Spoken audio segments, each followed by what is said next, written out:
In this lecture video, we're going to look at Immanuel Kant's theory of right. This comes from his text, The Metaphysics of Morals. And here in this theory of right, Kant is going to explain when it is that a government is justified in using coercion, when it is justified in establishing law, what it is that the law is supposed to do when then an individual has a right to engage in their own exercise of freedom, and what that means in relation to other citizens. So Kant first says that there are two elements in lawgiving. And by lawgiving, he means not merely what a judge determines in a court, related to government, but lawgiving as a matter of legislation more generally in terms of setting out a maxim, for example. So he talks about lawgiving in terms of the ability for human reason to determine what is possible universally without contradiction, such that then we ought to follow what reason determines as a kind of law that comes from ourselves. But here he's also talking not just ethically, but politically, or as he refers to it, juridically. And these two elements in lawgiving are as such. The first is that a law which makes the action a duty.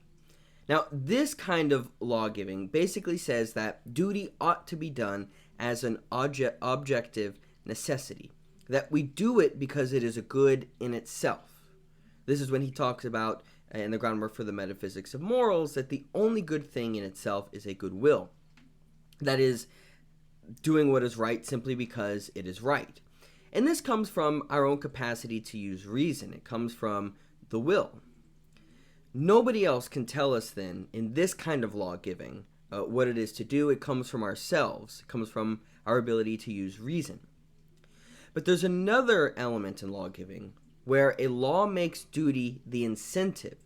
So whereas in the first case, incentive is tied in the duty or the obligation, here in this case, obligation is made the incentive, where a duty depends on incentive for the sake of a general end, such that you have to give reasons why you ought to then do or follow through with an obligation, whether that be some legal obligation, moral obligation, or otherwise. So ethical lawgiving responds to the first kind, where it says that basically an action and a duty also makes this duty the incentive. They're one and the same. Juridical lawgiving is different, though. We have to take into account everyone else's pathologies, their interests, their different conceptions of the good. We have to take into account their behaviors, because juridical lawgiving concerns the relations between other persons, whereas ethical lawgiving concerns how I ought to relate to others. So juridical lawgiving is that lawgiving which does not include the incentive of duty in the law, and so admits an incentive other than the idea of duty, because it has to draw from pathological determining grounds of choice. So in thinking about the law, we have to take into account how incentive can be used, like with deterrence, for example. Right? We can't just appeal to, hey, you should follow the law because it's a good in itself, and it's about having respect for yourself as a human being who can use reason. No, right? Juridical lawgiving, in taking into account the relations between other persons, has to take into account other kinds of incentive, like deterrence, when legislating, because it can't just simply appeal to goodwill. What then actually makes a law right? What would make it such that the law is justified in setting out parameters for when we can act and when we can't act? Is it simply because it is law, that there's just something about law in and of itself that means we ought to follow it? Well, this seems, in one case it's begging the question.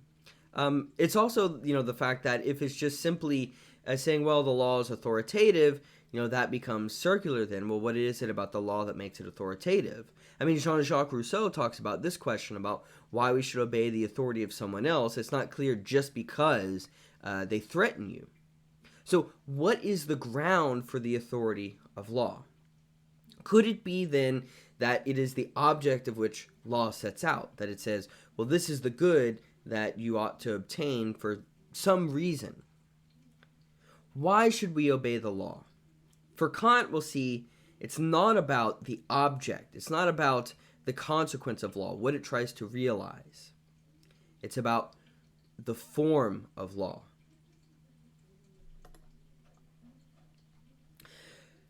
So for Kant, the problem of politics is the justification of coercion. When is the state justified in coercing others? Now, Kant distinguishes two kinds of duties or obligations that we have to follow. There are perfect duties and imperfect duties. And basically refers to the fact that perfect duties are narrow and they're negative, whereas imperfect duties are wider and they focus on the good and that we have to obtain a good.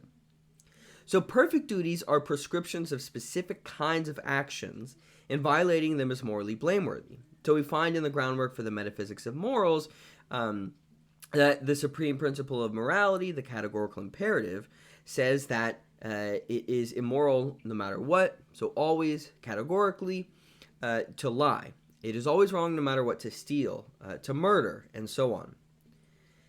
These then are perfect duties, such that we will be blamed if we don't follow through with them, but we won't be praised simply because we didn't lie or simply because we didn't steal, right? There are specific kinds of duties that say you cannot do X. Kant says these are duties of right because they set out basically barriers for how we can interact with one another. Imperfect duties don't have this strict kind of legislation about how we ought to act or not act. They are prescriptions of general ends, and when we do fulfill them, they are praiseworthy. But we wouldn't be blamed for failing to fulfill them. So, for example, we could say happiness, making other people happy, is an imperfect duty. We have an imperfect duty to try to make others happy. But we wouldn't be blamed if we failed to make everyone happy all the time. Whereas we would be praised if we make someone else happy. We would say, oh, that was a nice thing you did. So you can't legislate then, because there's so many different ways to make someone happy. You can't legislate how it is that someone ought to make someone else happy. You can't legislate those kinds of ends of the good. Kant calls these duties of virtue. The law pertains to duties of right. And duties of right in a specific way that is distinguished from duties of right ethically speaking. So we'll see the difference in a moment. But Kant says, it is no duty of virtue to keep one's promises, but a duty of right, to the performance of which one can be coerced. So think about contracts, right? The law governs contracts, and it says when a contract is valid, when the contract has to be enforced, and the other party has to uphold their obligation upon, signing the contract, right? That is a kind of promise one has made, such that the government can coerce an individual to follow through with that promise they made. He says, but it is still a virtuous action, a proof of virtue of the character of the individual, to do it even where no coercion may be applied. The doctrine of right and the doctrine of virtue are therefore distinguished not so much by their different duties as by the difference in their lawgiving. They are different kinds of lawgiving, which connects one incentive or the other with the law. So what is a right then? Kant says there are three qualities of right. First, it has to do with the external relation of one person to another. And by external, we mean the consequences of one person to another. All those kinds of things that don't necessarily pertain to the will. All the ways in which someone else's deed can have an influence on each other.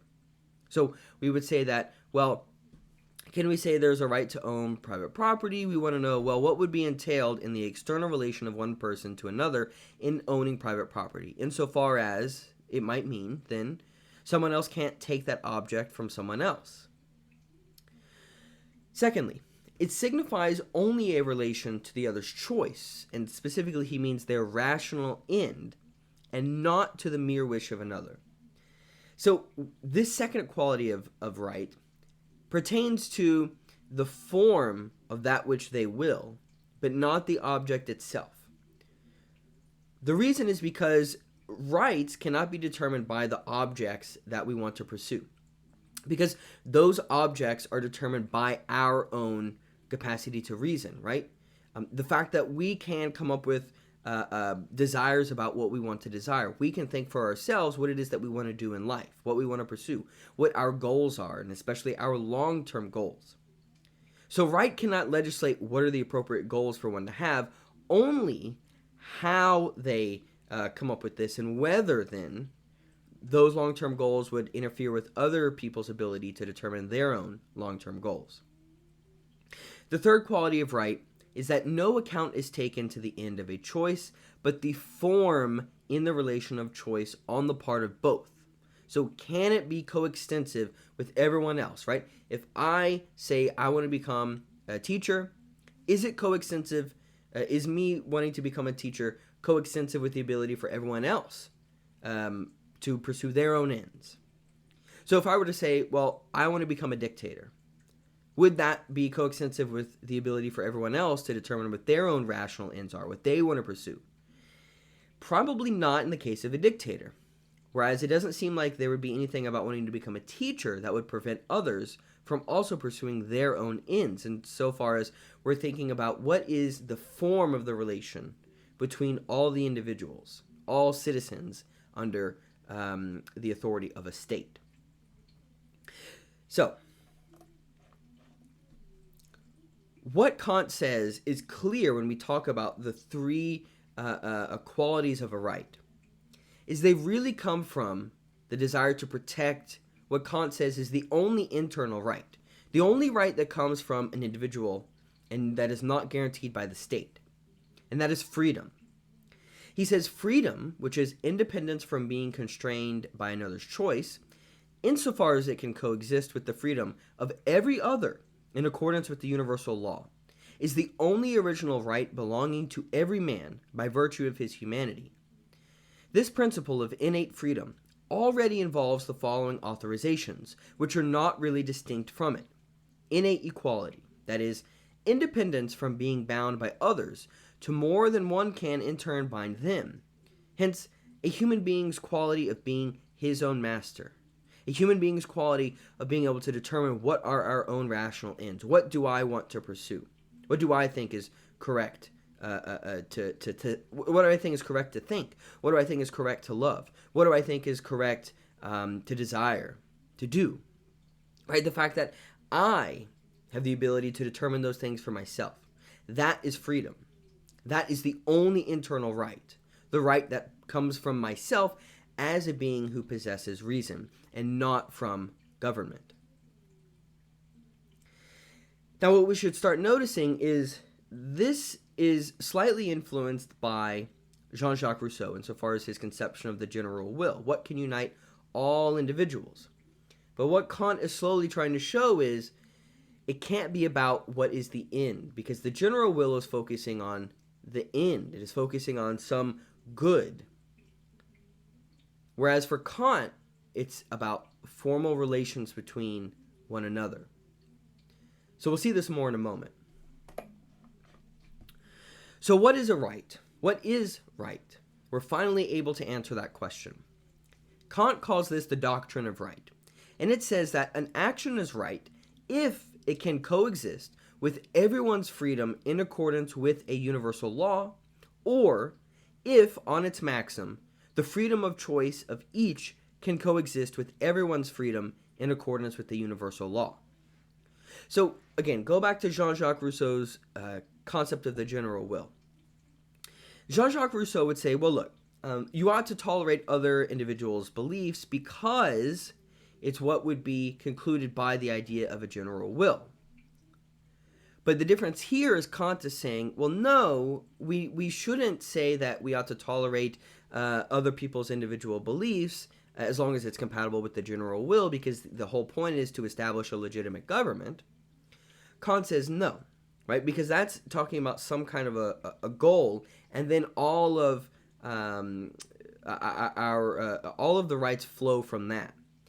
Instead, we have to look at right formally, not in terms of its content.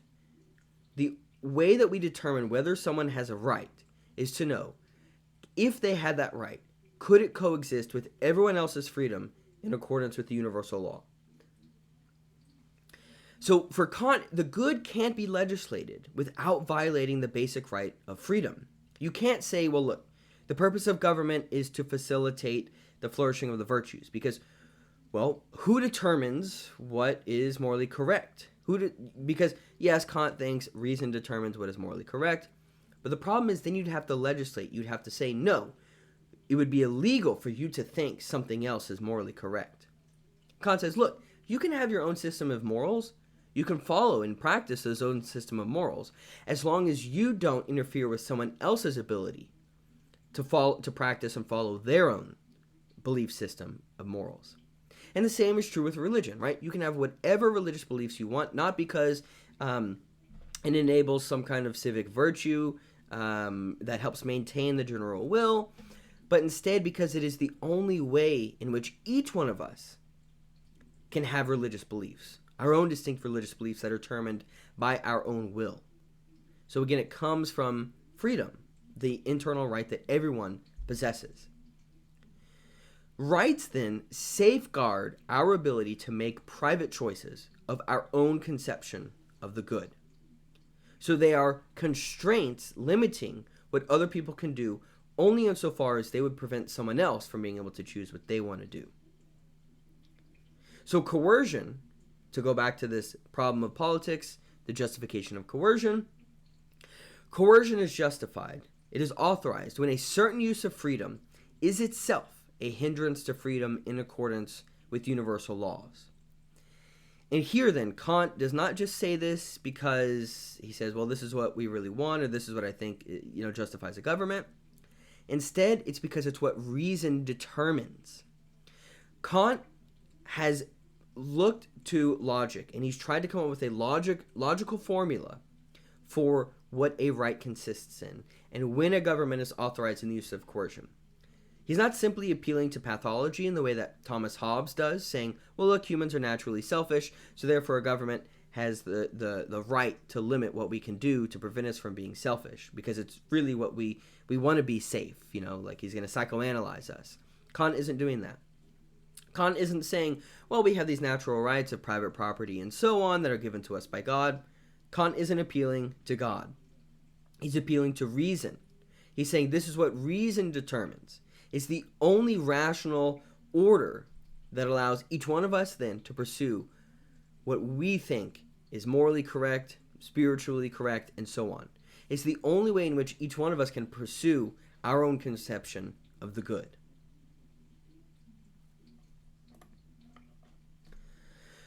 So if there's one internal right, which is freedom, there are two different kinds of external rights.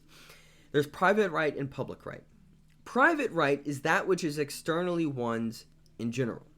It is the right by which one has the ability to possess objects. So it's a right of private property. He says, that is rightfully mine with which I am so connected, that another's use of it without my consent would wrong me. The subjective condition of any possible use is possession. So as long as I possess something that no one else had possessed before, or as long as I come to possess something by coming to an agreement with someone else who then gives it to me, maybe I pay them for it, or whatever the voluntary agreement is that we come to accept, I would have a right, and I have that right privately, right? It's not a matter of the government saying you can or can't do this. It's a matter of what belongs to me as a matter of the exercising of my own will in relation to others.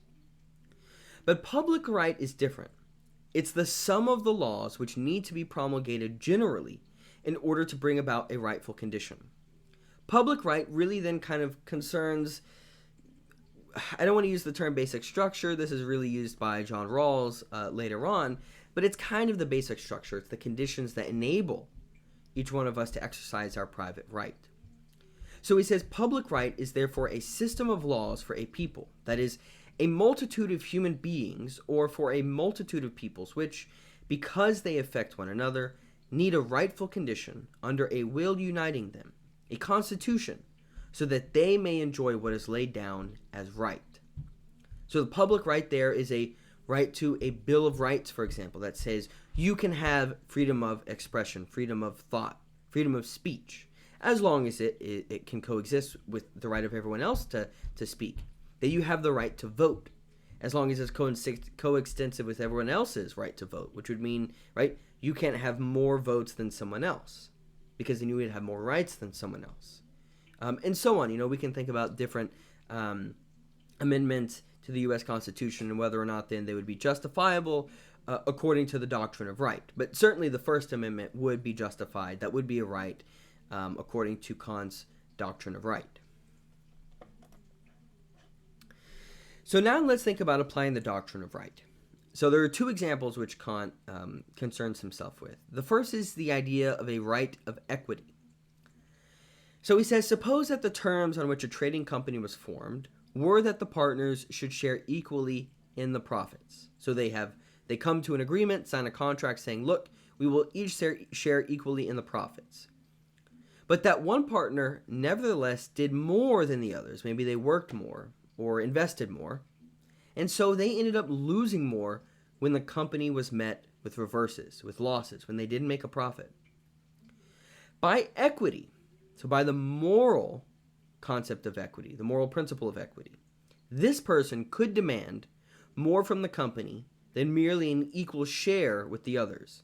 So they have a moral right to do so.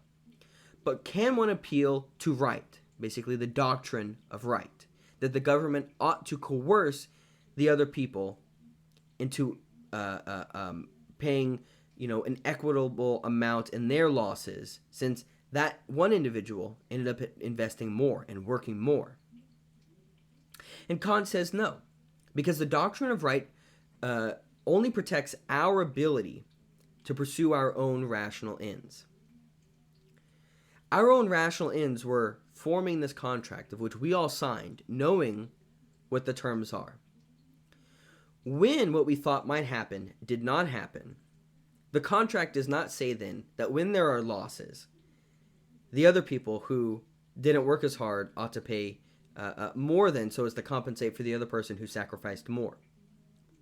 So that individual cannot appeal to right. They can appeal to the moral principle of equity, but not to right, that the government ought to then come in and enforce this individual's moral right to appeal to equity. What about the right of necessity?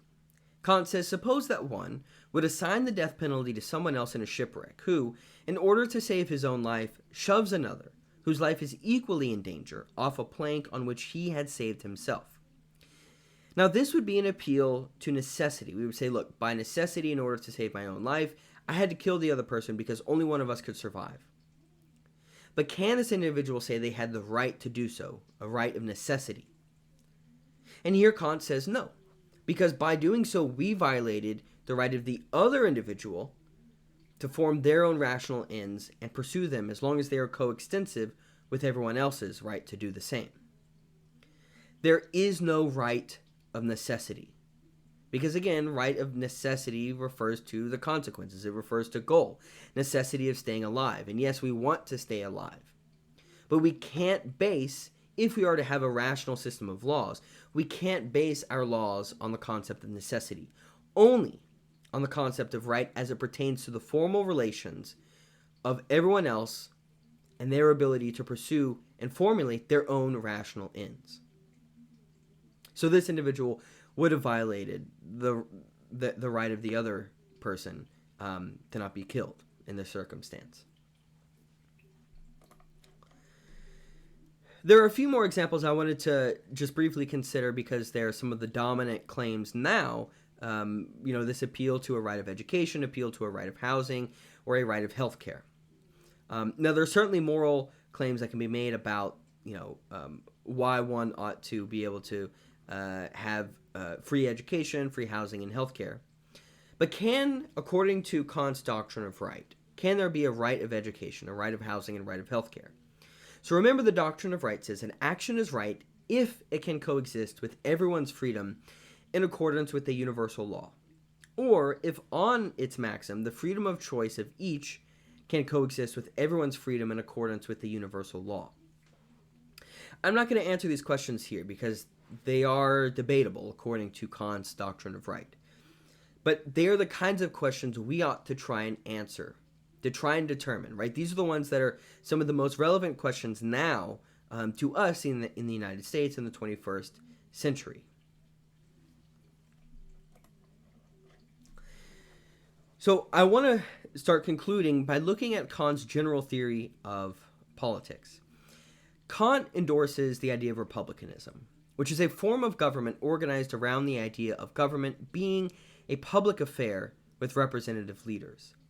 So he doesn't embrace democracy in the sense of the majority just determines whatever the law is, but instead, because the majority can lead to tyranny of the majority, instead a form of government where yes, everybody that qualifies as a citizen has a right to vote, but right to vote for their representative leaders that determine what our laws are that we should follow, is really the kind of government that we have in the United States. So Kant thinks that a state is a union of a multitude of human beings under laws of right. The general will of a state consists of three authorities: the sovereign authority, the executive authority, the judicial authority. And these should be pretty intuitive because, more or less, they are how the United States government is constructed around, the sovereign authority being Congress, executive being the president, and judicial being the Supreme Court. What I think is really interesting is his conception then of citizenship. He says that persons whom, by virtue of being a member of a state, have a right to lawful freedom, civil equality, and civil independence. These are citizens. They have a right for then the state to coerce others to protect their right to form their own wills and pursue their own rational ends. But there's a difference between an active citizen and a passive citizen, because full citizenship requires being fit to vote. And what does it mean to be fit to vote? Well, it means being a property owner, interestingly, because according to Kant, if you do not own your own property, you're ultimately subject to the will of another. You're ultimately subject to, someone else enabling you to have a means of subsistence. But if you own your own land, you can provide your own food. You have your own shelter. You don't have to rely on someone else that might potentially influence how you would vote. Active citizens then own property. Passive citizens, while they don't own property, they lack civil independence then, because they are under the direction or protection of other individuals. And the examples that Kant gives is women, children, or any kind of wage laborer. Now, of course, back then, right, women did not own, they did not have the right to own property. But today, according to this conception, it would be a child and a wage laborer, that they would be a citizen subject to the right of protection under the government, but they would not have the right to vote. I just want to briefly mention that this conception of freedom is actually not too unfamiliar in the history of the United States. Thomas Jefferson spoke of freedom being the ability to own land, that freedom was synonymous with land, because it is only when you own your own land that you can be fully self-sufficient. So perhaps Kant's idea isn't too uncommon, although I would say there have really been two competing strands of this conception of republicanism. So you have the more Jeffersonian republicanism, which says, well, this is why everybody ought to own their own private property. And then you have a more kind of leftist republicanism, which says, well, this is why property ought to be publicly owned.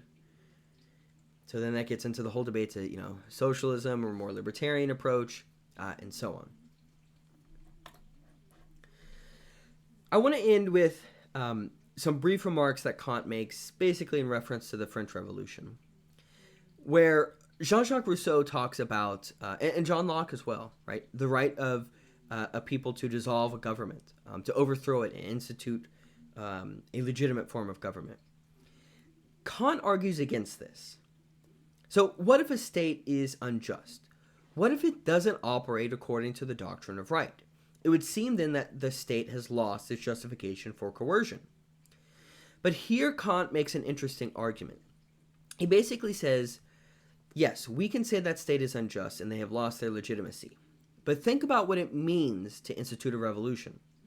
It means, even if only for a moment, you remove the grounds upon which rightful government exists.